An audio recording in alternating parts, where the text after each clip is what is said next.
کیا کوئی اور حل نہیں؟ توحید نے بوڑھے سے پوچھا۔ نہیں، بوڑھے نے سخت لہجے میں کہا، وہاں جانا ہی پڑے گا کیونکہ وہاں آبادی ہے۔ توحید نے صبا کے نازک ہاتھ پر اپنا مضبوط ہاتھ رکھتے ہوئے بولا، میں ہوں نا تمہارے ساتھ، چلو۔ وہ اس کا ہاتھ پکڑے کار سے باہر آ گیا۔ قبرستان سامنے تھوڑے ہی فاصلے پر تھا۔ صبا نے توحید کا ہاتھ نہیں چھوڑا تھا۔ ایک ہاتھ میں بیگ، دوسرے ہاتھ سے توحید کے ہاتھ کو مضبوطی سے تھامے ساتھ ساتھ چل رہی تھی۔ بابا، اتنی دیر سے میں چاروں طرف دیکھ رہا تھا کہ کوئی مدد کے لیے مل جائے، مگر کوئی نظر نہیں آیا، اور پھر آپ اچانک ہی نظر آ گئے۔ توحید نے سوال کیا، مگر یہ کیا؟ بوڑھا غائب تھا۔ بابا کہاں گئے؟ توحید بولا، مجھے تو وہ کوئی بھوت لگتا ہے جو اچانک ہی غائب ہو گیا۔ صبا بہت زیادہ ڈر گئی تھی۔ ہمیں قبرستان نہیں جانا چاہیے۔ دیکھو، وہ بوڑھا بھی غائب ہو گیا ہے۔ اس کے غائب ہونے سے میں بھی پریشان تھا، مگر جائیں تو کہاں جائیں؟ قبرستان کی دوسری طرف آبادی ہے، اس لیے وہاں جانا بھی ضروری ہے۔ توحید بولتے ہوئے قبرستان میں صبا کا ہاتھ تھامے داخل ہو گیا۔ دونوں کے داخل ہوتے ہی تیز ہوائیں چلنے لگیں، تو توحید نے صبا کے ہاتھ پر اپنی گرفت مزید سخت کر دی اور آگے بڑھنے لگا۔ توحید جلد از جلد شہر خاموشہ سے نکل جانا چاہتا تھا، کیونکہ صبا بہت ڈر رہی تھی اور رات بھی آگے بڑھ رہی تھی۔ وہ بہت تیزی سے چل رہے تھے کہ کسی چیز سے ٹکرا گئے۔ صبا گرنے کو تھی کہ توحید نے صبا کی کمر کے گرد اپنے ہاتھ ڈال کر سنبھال لیا۔ ساتھ اس نے نیچے دیکھا تو زمین پر ایک انسانی کھوپڑی پڑی تھی۔ ان دونوں کے پاؤں سے یہی کھوپڑی ٹکرائی تھی۔ صبا ڈر کر توحید سے لپٹ گئی۔ توحید نے اپنے پاؤں سے کھوپڑی کو ایک طرف کرنا چاہا ہی تھا کہ اچانک انسانی کھوپڑی نے آنکھیں کھول دیں۔ کھوپڑی کی دونوں آنکھیں اب روشن ہو چکی تھیں۔ توحید نے صبا کا ہاتھ پکڑے اس جگہ سے آگے بڑھ گیا۔ وہ تو اچھا تھا کہ صبا نے اس کھوپڑی کی آنکھیں نہیں دیکھی تھی، ورنہ تو وہیں بے ہوش ہو جاتی۔ توحید اور صبا دونوں ہی قرآنی آیات پڑھ رہے تھے، اور ڈر جو کہ ان دونوں کو اپنے شکنجے میں جکڑنے کے لیے تلا ہوا تھا۔ کافی چلنے کے بعد بھی قبرستان سے باہر نکلنے کا راستہ نہیں مل رہا تھا۔ مزید کچھ دور چلنے کے بعد دونوں کے قدم ایک آدمی کو دیکھ کر رک گئے۔ وہ آدمی تھوڑی دور ایک درخت کے نیچے کھڑا تھا اور کوئی لمبی سی چیز ایک ہاتھ میں دبائے کھا رہا تھا۔ رات بڑھ جانے سے اندھیرا کافی ہو گیا تھا۔ ایک تو رات اور چاروں طرف اندھیرا، دوسرا وہ آدمی کالا سیاہ تھا۔ اس آدمی نے عجیب سا لباس پہنا ہوا تھا۔ چلو اس کے پاس چلتے ہیں، توحید بولا۔ ٹھہرو، مجھے تو لگتا ہے یہ کوئی ڈاکو ہے۔ صبا نے اپنا شک ظاہر کیا، اور یہ بھی ہو سکتا ہے کہ یہ کوئی رہبر ہو، اور ویسے بھی یہاں اور کون ہے جس سے ہم راستہ پوچھیں باہر جانے کا؟ توحید یہ کہتے ہوئے صبا کا ہاتھ پکڑے اس آدمی کی طرف چلنے لگا۔ سنیے، توحید اس کے قریب جا کر بولا، باہر جانے کا راستہ بتا سکتے ہیں کیا؟ وہ آدمی جو گوشت کھانے میں مصروف تھا، اس نے اپنا سر اٹھایا تو صبا اور توحید دونوں ہی ڈر گئے۔ صبا تو توحید سے لپٹ گئی۔ وہ آدمی اپنا ہی ہاتھ کھا رہا تھا۔ اس کا ایک ہاتھ موجود تھا جس کے ساتھ دوسرا ہاتھ بازو سے الگ تھا، اور وہی ہاتھ دوسرے ہاتھ میں لیے اسے کھا رہا تھا، جیسے وہ بہت ہی من پسند کھانا کھا رہا ہو۔ توحید اور صبا کو دیکھ کر اس آدمی کے چہرے پر ایک عجیب سی چمک آ گئی تھی۔ خوفناک مسکراہٹ کے ساتھ وہ بولا، یہاں آنے کا راستہ ہے، جانے کا نہیں، اور یہاں جو آتا ہے وہ واپس نہیں جاتا۔ یہ ہمارا شہر خاموشہ ہے، یہاں ہمارا راج ہے۔ اس نے کہا لگاتے ہوئے بولا، صبا بھاگو یہاں سے۔ توحید صبا کا ہاتھ پکڑے بھاگنے کو تھا کہ صبا بے ہوش ہو کر گر پڑی، اور توحید کو پتہ ہی نہیں چلا وہ کب بے ہوش ہو گئی تھی۔ ہا ہا ہا، اس آدمی کے بھیانک کہے سے سارا شہر خاموشہ دہل گیا۔ توحید نے فوراً صبا کو اپنے کاندھوں پر ڈالا اور بھاگنے کو تھا کہ وہ آسیب نما آدمی جھٹ توحید کے سامنے آ گیا۔ بھاگنے کی ضرورت نہیں ہے، مجھ سے ڈرو مت، کیونکہ میں تمہیں اور اس خوبصورت لڑکی کو نہیں کھاؤں گا۔ اگر کھانا ہوتا تو اب تلک تم دونوں میرے پیٹ میں پہنچ گئے ہوتے۔ وہ بھیانک ہنسی ہنسنے کے ساتھ اپنے بڑے دانتوں کی نمائش کرنے لگا۔ مگر مجھے تو بس اپنا ہی گوشت کھانے کی عادت ہے۔ اس نے یہ کہتے ہوئے اپنا دوسرا ہاتھ اپنے پاؤں پر زور سے مارا اور ہاتھ جسم سے الگ ہو کر گر پڑا، تو نیچے سے اپنا ٹوٹا ہوا ہاتھ اٹھا کر کھاتے ہوئے بولا، یہ میری غذا ہے، میرا کھانا ہے۔ توحید کو کراہت ہو رہی تھی۔ وہ اس کو بھاگنے بھی نہیں دے رہا تھا، اسے اور صبا کو مار بھی نہیں رہا تھا۔ آخر یہ چاہتا کیا ہے؟ میں کب تلک یوں ہی صبا کو لیے اس خوفناک آدمی کے آگے کھڑا رہوں گا؟ پھر توحید کو خیال آیا، یہ ہمیں کھائے گا بھی نہیں اور کچھ کر بھی نہیں سکتا۔ اب تو اس کے دونوں ہاتھ ٹوٹ گئے ہیں، مجھے فوراً یہاں سے نکلنا چاہیے۔ اس سے پہلے کہ کوئی اور مصیبت آئے، جلدی سے یہاں سے نکلنا چاہیے۔ توحید نے بھیانک آدمی کو دیکھا جو اپنا پہلا ہاتھ کھا کر اس کی ہڈیاں بھی چبا گیا تھا اور اب دوسرا ہاتھ بڑے مزے سے سر جھکائے کھا رہا تھا۔ اور پھر توحید موقع غنیمت سمجھ کر فوراً وہاں سے صبا کو کندھے پر ڈالے بھاگ کھڑا ہوا۔ صبا کو کندھوں پر اٹھائے کافی دور تک بھاگتا رہا، پھر ایک گھنا درخت اس کے سامنے آ گیا تو توحید نے صبا کو نیچے گھاس پر لٹا دیا اور صبا کو ہوش میں لانے کی کوشش کرنے لگا۔ اور اس وقت توحید کو صبا کے لیے پانی کی اشد ضرورت تھی، مگر پانی کہیں بھی نظر نہیں آ رہا تھا۔ چاروں طرف قبریں ہی قبریں تھیں۔ وہ سوچنے لگا، یہاں کا گورکن کہاں چلا گیا ہے؟ سارا شہر خاموشہ دیکھ لیا ہے، ہو سکتا ہے وہ بھی یہاں سے ڈر کر بھاگ گیا ہو۔ توحید بہت مضطرب ہو رہا تھا، رات کافی ہو گئی تھی، باہر جانے کا راستہ بھی نہیں مل رہا تھا اور کوئی رہبر بھی نہیں تھا۔ ایک ملا بھی تو بھیانک بلانما آدمی، ہر طرف بڑی عجیب سی خاموشی تھی، اس کے باوجود لگ رہا تھا جیسے بہت شور و گل ہو رہا ہے۔ اچانک ہی تیز ہوائیں چلنے لگی، ادھر صبا کو ہوش آ گیا تو توحید نے فوراً صبا کو چلنے کے لیے کہا اور دونوں تیز ہوا کے باوجود راستہ ڈھونڈنے لگے۔ ہوا کچھ اور تیز ہوئی تو صبا کا دوپٹہ اڑ کر ایک درخت پر جا کر لٹک گیا۔ سردی بھی بڑھ گئی تھی۔ توحید نے اپنا اوور کوٹ اتار کر اسے دیا اور خود دوپٹہ اتارنے کی کوشش کرنے لگا۔ رہنے دیجیے، صبا نے توحید کو دوپٹہ اتارنے کی کوشش کرتے ہوئے دیکھا تو کہا، ہمیں یہاں سے جلدی نکلنا چاہیے۔ ہوا بہت تیز چل رہی تھی، دوپٹہ درخت کی شاخ پر لہرا رہا تھا۔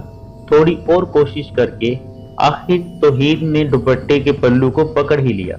یہ لے محترمہ، صبا نے دوپٹہ اوڑھتے ہوئے کہا، اتنی دیر ہو گئی ہے چلتے چلتے مگر راستہ باہر جانے کا نہیں مل رہا ہے، ہمیں واپس جانا چاہیے جہاں ہماری گاڑی ہے۔ ٹھیک کہہ رہی ہو، پہلے یہ سامنے جھونپڑی نظر آ رہی ہے، یہاں دیکھ لیتے ہیں، شاید یہ گورکن کا گھر ہے۔ اگر وہ مل جاتا ہے اور ہماری مدد کرتا ہے تو ٹھیک ہے، ورنہ واپس چلتے ہیں۔ ہوا کافی تیز چل رہی تھی۔ اچانک کسی شور کی آواز سنائی دی تو دونوں نے پلٹ کر دیکھا تو عجیب سا منظر دکھائی دیا۔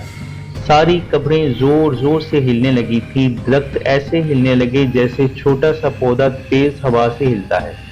سارے قبرستان میں قبروں کے ہلنے کی آوازیں گونجنے لگی، ایک ہنگامہ سا ہو رہا تھا۔ آہستہ آہستہ آوازیں تیز ہوتی گئیں اور پھر ساری قبریں چٹکنے لگیں۔ تڑ تڑ تڑ آوازیں ایسے آنے لگیں جیسے کوئی پتھر توڑ رہا ہو۔ آوازیں اور بلند ہونے لگیں اور قبریں بہت تیزی سے ہلنے لگیں۔ توحید حیرت اور خوف سے یہ سب دیکھتے ہوئے صبا سے مخاطب ہوا، صبا، اپنا دوپٹہ کس کے باندھ لو اور قرآنی آیات کا ورد شروع کر دو اور یہاں سے بھاگو۔ صبا کو تو جیسے سکتہ سا ہو گیا تھا۔ پھر توحید صبا کا ہاتھ پکڑے ہوئے جھونپڑی کی طرف تیزی سے بھاگا۔ پھر اچانک ایک زوردار دھماکہ ہوا تو دونوں نے پلٹ کر دیکھا تو ایک اور منظر ان کی نظروں کے سامنے تھا۔ صبا بے ہوش ہو کر گر پڑی تو توحید دم بخود ہو کر اسے دیکھنے لگا، جیسے اسے اپنی آنکھوں پر یقین نہ آ رہا ہو۔ ساری قبریں پھٹ گئی تھی اور مردے اپنی اپنی قبروں میں کھڑے تھے۔ اب تو توحید بھی بہت خوفزدہ ہو گیا تھا۔ اب اچھا خاصا اندھیرا ہو گیا تھا، صبح کا 7 اور اب مردوں کا نظر آنا دل دہلا رہا تھا۔ توحید نے قرآنی آیات کا پڑھنا بند نہیں کیا اور بلند آواز سے پڑھنے لگا اور اللہ سے مدد مانگنے لگا۔ صبا کو اٹھا کر اس نے اپنے کندھے پر ڈالا۔ اتنی سردی کے باوجود وہ پسینے سے شرابور تھا۔ سارے مردے اپنی اپنی جگہ سے سیدھے کھڑے تھے، ان کی کوئی آواز تھی نہ ان میں کوئی حرکت تھی۔ توحید جھونپڑی کی طرف دوڑتا چلا گیا اور چند لمحوں میں وہ جھونپڑی کے اندر موجود تھا۔ اس نے جھونپڑی کے باہر نہ دستک دی نہ آواز۔ پریشانی اور خوف کے عالم میں وہ عجلت میں جھونپڑی کے اندر گھس گیا تھا۔ اندر جا کر اس نے سانس لی اور چاروں طرف دیکھا۔ اوہ تم، وہ حیرت سے بولا۔ وہی گوشت خور آدمی اپنی ٹانگیں کھا رہا تھا۔ اسے دیکھتے ہی عجیب سی ہنسی ہنسنے لگا۔ آ گئے تم؟ مجھے معلوم تھا تم یہاں ضرور آؤ گے، اور جاؤ گے بھی کہاں؟ اس شہر خاموشہ سے بچ کر۔ یہاں آنے کا راستہ ہے، جانے کا نہیں۔ یہاں ہمارا راج ہے، وہ زور زور سے کہہ لگا کر بولا۔ توحید پریشانی اور خوف سے کبھی جھونپڑی کے باہر کے منظر کی فکر کرتا تو کبھی اندر کا۔ اس گوشت خور نما انسان جو بظاہر انسان نما تھا مگر حرکتیں درندوں جیسی تھیں، گویا ہوا۔ کھڑے کیوں ہو، بیٹھ جاؤ۔ بھوک لگی ہے کیا تمہیں؟ لو کھانا کھاؤ۔ اس نے اپنی چبائی ہوئی ٹانگ توحید کی طرف کرتے ہوئے کہا۔ توحید نے جھرجھری سی لی اور دوسری طرف منہ پھیر لیا، کیونکہ اگر وہ اسے بغور دیکھتا تو اسے الٹی ہو جاتی۔ پھر اس نے ایک کہکہا لگایا، ہاں تم یہ کھانا نہیں کھاؤ گے کیونکہ تم انسان ہو۔ توحید نے معنی خیز نگاہوں سے اسے دیکھا اور پلنگ پر صبا کو لٹا کر خود اس جگہ بیٹھ گیا۔ قبرستان میں بھاگتے بھاگتے وہ بری طرح تھک گیا تھا۔ اس نے دوبارہ منہ ہی منہ میں آہستہ آہستہ تلاوت شروع کر دی۔ گوشت خور آدمی ہنستے ہوئے بولا، مجھ سے ڈر کر تم یہ سب پڑھ رہے ہو نا؟ مگر ڈرو نہیں، میں تمہیں اور تمہاری محبوبہ کو کچھ نہیں کہوں گا اور نہ تمہیں کھاؤں گا، کیونکہ میں تو صرف اپنا ہی گوشت کھاتا ہوں۔ وہ ہنستے ہوئے بولا۔ توحید کا ڈر اس سے اب کچھ کم ہو گیا تھا، مگر باہر کے منظر سے وہ ابھی تک خوفزدہ تھا۔ صبا کو لے کر وہ باہر کیسے بھاگے؟ چاروں طرف مردے ہی مردے تھے۔ پھر اس نے ڈرتے ہوئے اس گوشت خور آدمی سے پوچھا، باہر سارے مردے اپنی اپنی قبروں سے نکل کر کھڑے ہو گئے ہیں، ایسا کیوں؟ اس شہر خاموشہ کا معمول ہے، اس نے لاپرواہی سے کہا۔ کیا مطلب؟ یہاں یہ روز ہوتا ہے، مگر کیوں؟ وہ اس لیے کہ اس شہر خاموشہ پر ہم سب کا قبضہ ہے۔ یہاں تو اور بھی بہت کچھ ہوتا ہے۔ وہ خوفناک مسکراہٹ کے ساتھ بولتے ہوئے اپنی ٹانگ کی ہڈی چبانے لگا۔ توحید کو پیاس لگ رہی تھی اور صبا کو ہوش میں لانے کے لیے پانی کی ضرورت تھی۔ سامنے مٹی کا مٹکا رکھا ہوا تھا۔ میں پانی پی سکتا ہوں؟ توحید نے پوچھا۔ شوق سے، جتنا پینا ہے پیو، وہ بولا۔ توحید نے مٹکے پر رکھے مٹی کے پیالے کو اٹھایا اور مٹکے سے پانی نکالنے لگا، مگر پھر اس نے گھبرا کر مٹی کے پیالے کو چھوڑ دیا۔ پیالہ زمین پر گر پڑا۔ یہ کیا ہے؟ اس نے خوف سے نیچے گرے خون کی طرف اشارہ کرتے ہوئے کہا۔ پانی کی جگہ خون؟ پھر اس نے ہنستے ہوئے کہا، یہ ہمارا پانی ہے۔ یہاں جو تازہ مردہ آتا ہے میں اس کا خون نکال لیتا ہوں اور اس مٹکے میں رکھ لیتا ہوں۔ اور کوئی مردہ نہیں آتا تب کیا کرتے ہو؟ توحید کو اپنی صبا کی فکر ہوئی۔ تو پیاسا رہتا ہوں، اس گوشت خور نے جواب دیا۔ پھر توحید بولا، محترم کیا آپ ہمارے لیے کچھ کر سکتے ہیں؟ میرا مطلب ہے ہمیں اس خوفناک قبرستان سے باہر نکال سکتے ہیں؟ نہیں، اس شہر خاموشہ سے کوئی باہر نہیں جا سکتا۔ اس نے دوسری ٹانگ زمین پر کس کر ماری تو وہ ٹوٹ کر گر پڑی۔ اب سر اور دھڑ رہ گیا تھا۔ پھر وہ دوسری ٹانگ کو بھی بھنبوڑنے لگا۔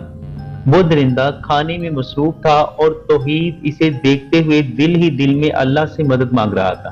پروردگار، اس مشکل وقت میں ہماری مدد فرما۔ نہ جانے ہمارے گھر والے ہمارے بارے میں کیا سوچ رہے ہوں گے۔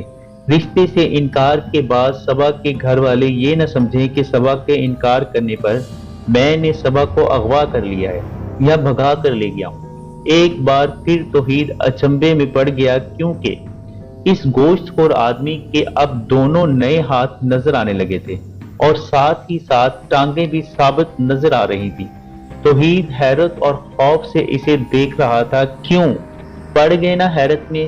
وہ ہنستے ہوئے مٹکے کی جانب بڑھا اور مٹکے سے خون نکال کر پینے لگا کہ اچانک توحید کے ذہن میں ایک عجیب سا خیال آیا۔ پھر توحید گویا ہوا، آپ تو بہت کچھ کر سکتے ہیں، واقعی اس خوفناک شہر خاموشہ پر آپ کا قبضہ ہے۔ ٹھیک کہہ رہے ہو، وہ بولا، ہمارے لیے کچھ کریں، ہمیں کسی طرح یہاں سے نکال باہر کریں، شہر خاموشہ سے جہاں ہماری گاڑی کھڑی ہے۔ توحید کے لہجے میں التجا کی۔ نہیں، میں ایسا نہیں کر سکتا۔ اس نے صاف انکار کیا تو توحید اس کی خوشامد کرتے ہوئے بولا، آپ کی بڑی مہربانی ہوگی، آپ کو آپ کے گوشت کی قسم، اس نئے نکلے دونوں ہاتھ پاؤں کی قسم۔ ہو، یہ کیا کہہ دیا تم نے؟ زندگی میں سب سے زیادہ جو چیز اہم ہے، جو مجھے بے حد عزیز ہے، جس کے بغیر میں نہیں رہ سکتا، اور تم نے اس کی قسم دے دی جو میری غذا ہے، میرا پسندیدہ کھانا ہے، میرا اپنا گوشت، میرا اپنا کھانا، میرے گوشت کی قسم دے دی۔ اب تو مجھے کچھ کرنا ہی پڑے گا۔ اب ان کے لیے غذا کہاں سے لاؤں؟ وہ سوچتے ہوئے بولا، غذا؟ مگر آپ تو اپنا گوشت کھاتے ہیں نا؟ توحید اسے بغور دیکھتے ہوئے بولا۔ وہ ہنستے ہوئے بولا، بے وقوف انسان، میں اپنا گوشت کھاتا ہوں مگر میرے ساتھی تو دوسروں کا گوشت کھاتے ہیں۔ بھیانک آدمی۔ توحید کو پلنگ پر لیٹی بے ہوش صبا کو دیکھتے ہوئے بولا۔ توحید اس کی باتوں سے مزید ڈر گیا۔ یا اللہ، مجھ پر اور صبا پر رحم فرما۔ پھر توحید گویا ہوا، میں نے آپ کو قسم دی ہے، کیا آپ میری دی ہوئی قسم کو توڑ دیں گے؟ توحید کو اپنے اور صبا کے بچنے کی جو امید نظر آئی تھی وہ ڈوبتی ہوئی نظر آئی، تو توحید نے اسے اپنی دی ہوئی قسم یاد دلائی۔ نہیں، بالکل نہیں، میں تمہاری دی ہوئی قسم کو توڑوں گا نہیں، کیونکہ تم نے مجھے میرے ہی گوشت کی، میری غذا کی قسم دی ہے، اس لیے تمہاری مدد ضرور کروں گا۔ میں تو یہ سوچ رہا ہوں کہ اپنے ساتھیوں کو کیسے بہلاؤں، ان سے کیا کہوں، انہیں کیا دوں گا۔ وہ سوچتے ہوئے بولا، خیر جانے دو، کوئی اور شکار آ جائے گا، چلو تمہاری مدد کرتا ہوں۔ وہ ایسے بولا جیسے بہت بڑا احسان کرنے جا رہا ہو، اور اگر دیکھا جائے تو وہ حقیقت میں ان دونوں پر احسان کرنے ہی جا رہا تھا، ان کی زندگی بخش کر۔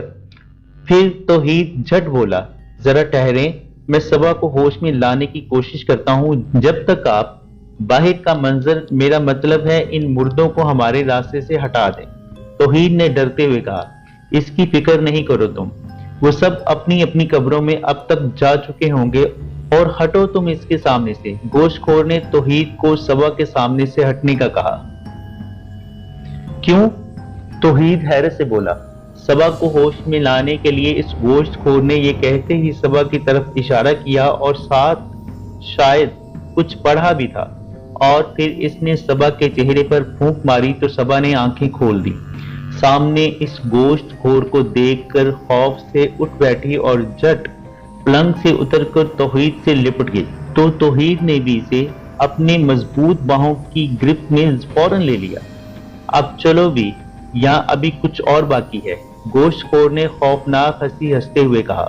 نہیں نہیں، چلیے، ہم چلنے کو تیار ہیں، توحید نے کہا۔ میرا ہاتھ پکڑ لو اور آنکھیں بند کر لو۔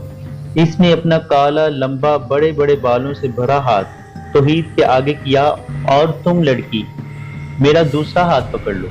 تو صبا خوف سے توحید کی طرف دیکھتے ہوئے گردن کے اشارے سے نہیں کرنے لگی۔ تو گوشت خور بولا، تم انسان بڑے ہی عجیب ہو، ایک بات مان لو تو ساری بات منواتے ہو۔ ارے بابا، میں تمہیں کھاؤں گا نہیں، ہاتھ پکڑو، وہ جھنجھلا کر بولا۔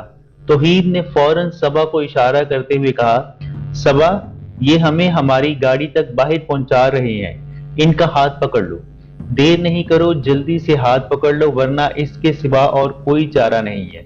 دیکھو، انہوں نے ہمیں ابھی تک کچھ نہیں کہا۔ توحید صبا کو تسلی دیتے ہوئے بولا۔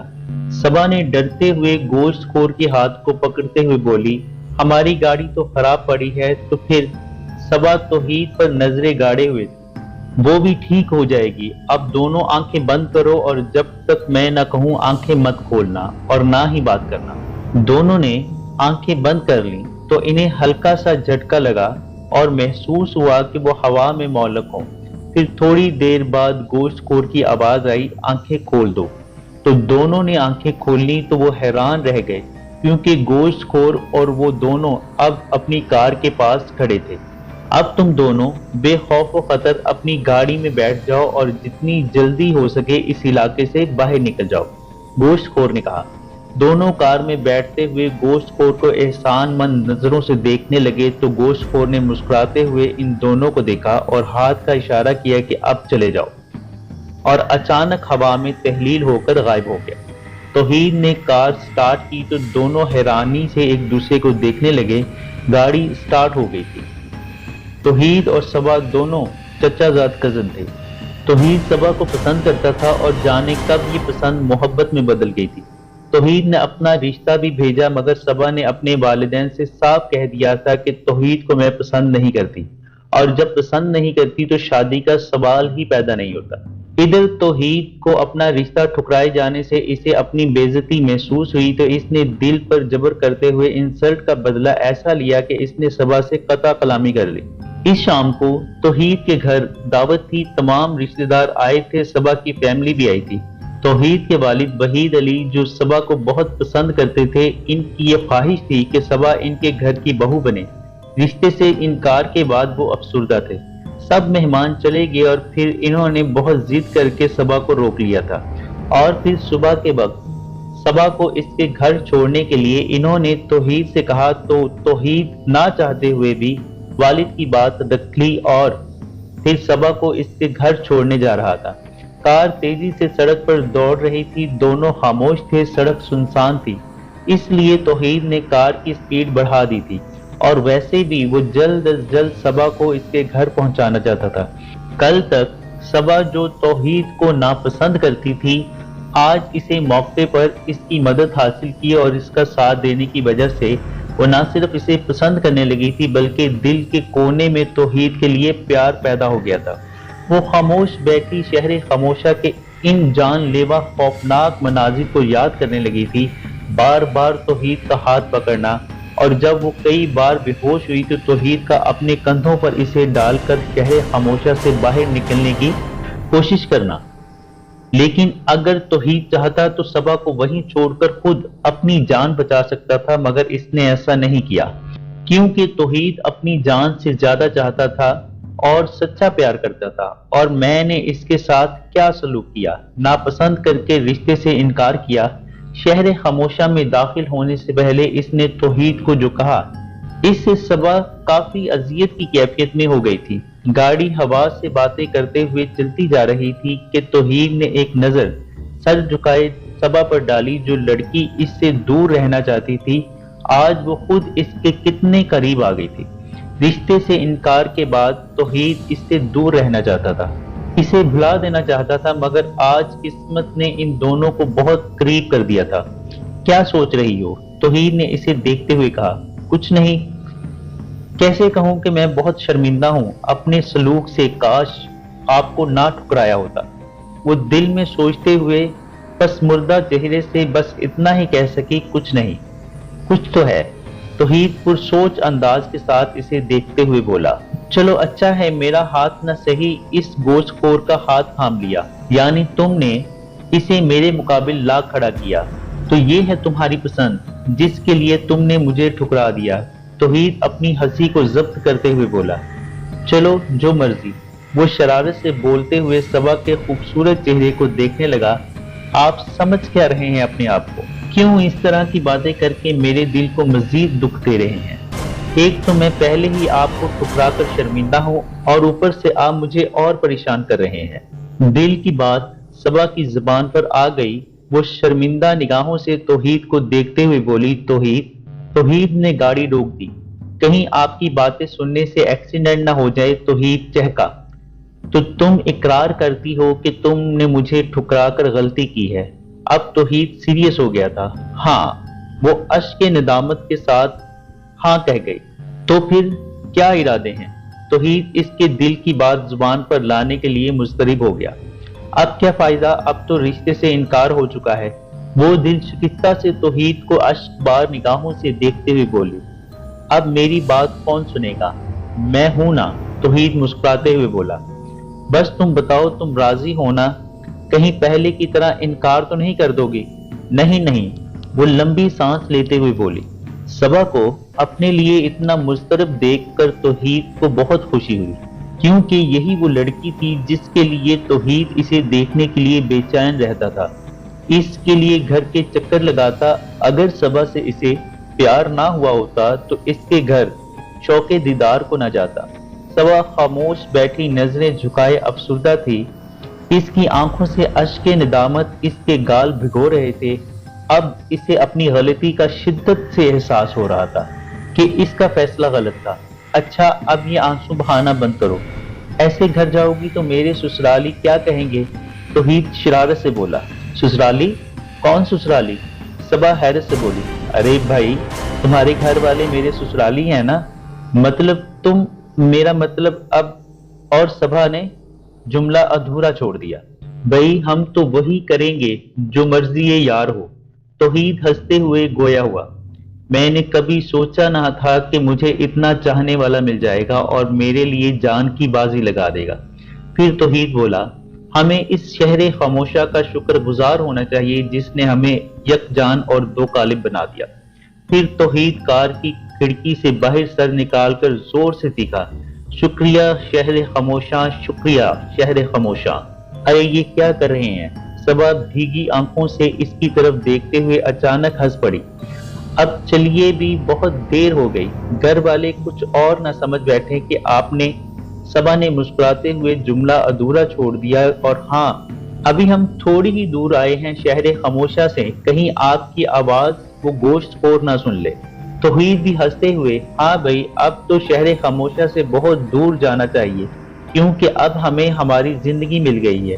توحید نے گاڑی کی سپیڈ بڑھاتے ہوئے مسکرایا تو صبا نے شرماتے ہوئے اپنی نگاہیں نیچی کر لیں اور اپنا سر توحید کے بازوؤں پر ٹکا دیا، اور توحید کا دماغ باغ باغ ہو گیا اور گاڑی مزید فراٹے بھرنے لگی۔ جی تو دوستو، کیسی لگی سٹوری آپ کو؟ امید کرتا ہوں پسند آئی ہو۔ کمنٹ باکس میں لازمی بتائیے گا، اور چینل کو لائک، شیئر اور سبسکرائب بھی کر دیجیے گا۔ آپ کی محبتوں کا شکریہ۔ اللہ نے چاہا تو ملیں گے نیکسٹ اسٹوری۔ تب تک اپنا اور اپنے گھر والوں کا خیال رکھیے گا، اور مجھے اپنی دعاؤں میں ضرور یاد رکھیے گا۔ اللہ تعالیٰ آپ کے لیے آسانیاں پیدا فرمائے اور سوائے اپنی ذات کے کبھی کسی کا محتاج نہ کرے۔ آمین۔ شکریہ۔